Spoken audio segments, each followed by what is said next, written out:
मेरा नाम जी असगर पहलवान रहमानी, सदर स्पोर्ट्स वेलफेयर एसोसीएशन गुजरांवाला, जिहड़ी ये तंजीम है सियासी नहीं बल्कि फलाई ते समाजी है। नौजवान नस्ल नूं नशे दी लानत तो दूसरियां बुराइयां तो बचाने वास्ते असी पंजाबी कल्चर ते जिहड़े मबनी खेलां ने यानी कि कबड्डी मैच, कुश्ती, दंगल, रस्साकशी, 80 साल दे बुढ़ियां दियां कुश्तियां, नौजवानां दियां कुश्तियां, इस तरह दे पंजाबी कल्चर ते जिहड़ियां खेलां ने असी उन्हां दा इनकाद करने आ ताकि साडी आउण वाली नस्ल जिन्हें कल नूं मुल्क दी बाग डोर नूं संभालना है वो चंगी तरह इस इन्हां साडे बजुर्गां दी सकावत नूं वेखे ताकि ये जिहड़ा साडा प्रोग्राम है पंजाबी कल्चर ते खेलां अज दा ये पंजाबी खेड मेला जिहदे विच इंशाअल्लाह तुसीं हुणे थोड़ी देर तो बाद कबड्डी मैच, कुश्ती, दंगल, रस्साकशी, बच्चियां दे दौड़ मुकाबले वगैरह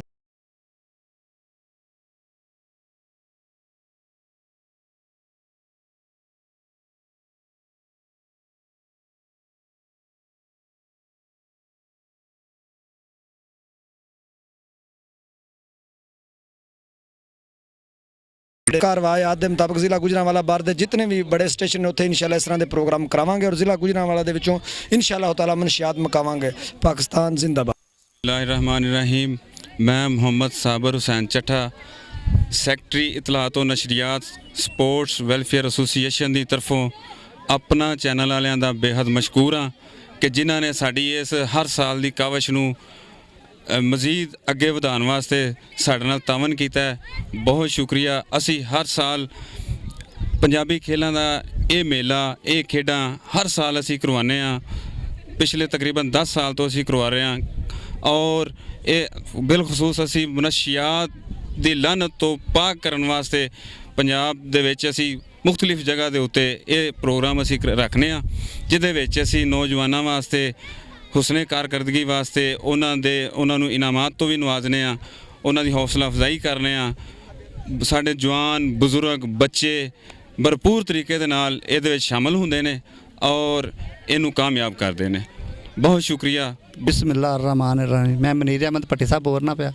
साढ़े असगर साहब जिहड़े ने ना ये पंजाबी खेड मेला हर साल करांदे ने। इन्हां विच कबड्डी, दौड़ मुकाबला, बच्चों का मुकाबला, बुढ़ियां दी कुश्तियाँ, वड्डियां कुश्तियाँ, घोड़ियाँ, डांस, ये सारे प्रोग्राम साल बाद इंशाअल्लाह करांदे ने। जवानों के मनशियात के खिलाफ जिहाद करते हैं तो इंशाअल्लाह ये करते रहणगे ते अपने चैनल असीं बेहद मशकूर हाँ।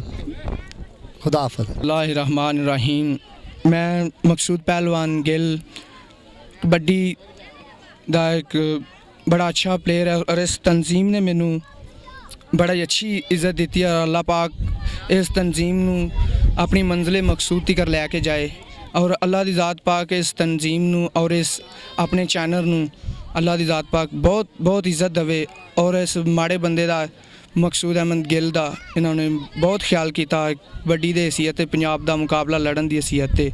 और मैं अपने उस्ताद पहलवान असगर अली रहमानी दा मैं बड़े दिल दी गहराइयां तो मशकूर हाँ कि उन्होंने मैनू इतों तक आउण दा एक बहुत ही अच्छा एक टाइम दिता और मैं इस टाइम नू मिस नहीं करना चाहता और अपनी कामयाबी दी इंशाअल्लाह एक अगे बुनियाद लैके जाना चाहना और इस तंजीम नू मैं अपनी तरफों जी आया नू आखना। बिस्मिल्लाहिर्रहमानिर्रहीम। मैं काशिफ से रहमानी पहलवान असगर रहमानी दा बेहद मशकूर हाँ कि जिन्हें नवीं नस्ल नूं बुरे कामों तो बचाने लई जिहड़ी मुहिम शुरू की है वो बड़ी चंगी है तो असी अपना चैनल TV वालियां दा भी बड़े बेहद मशकूर हाँ कि जिन्हें साडी जिहड़ा कम है उन्होंने वधाउण वास्ते बड़े साडा साथ दिता है। शुक्रिया।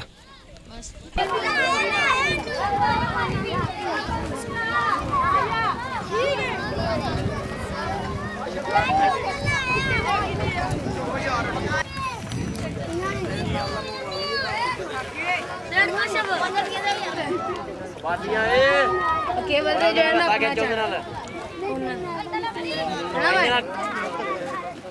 पानी वाला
ਚੁੱਕਣਗੇ ਜੀ